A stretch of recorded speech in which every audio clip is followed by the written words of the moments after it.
ভাই, খালাম্মার খালু কি কোথাও গেছে? দরজা তালা দেওয়া, ফোনও দেখি বন্ধ। হেরা তো সকালেই তাড়াহুড়া করে গাড়ি নিয়ে গেছে গা।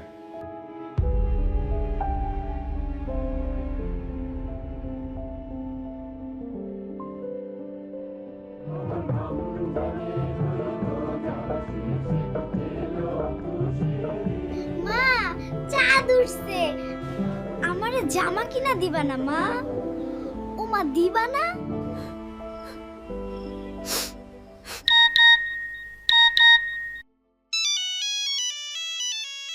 মরিয়মের মা, তাড়াহুড়োয় তোরে বলতে পারিনি, তোর বেতন না দিয়েই চলে আসছি। শোন, টাকা পাঠিয়ে দিয়েছি, চেক কর। মেয়েকে নিয়ে ভালোভাবে ঈদ করিস। আপনার দায়িত্ববোধ আর নৈতিক বিচারে যাদের আস্থা ও বিশ্বাস অবিরত, শত প্রতিকূলতার মধ্যেও তাদের প্রতি আপনার ভালোবাসা ও সহমর্মিতা থাকুক অটুট। সবাইকে পবিত্র ঈদ উল ফিতরের শুভেচ্ছা ও ঈদ মোবারক।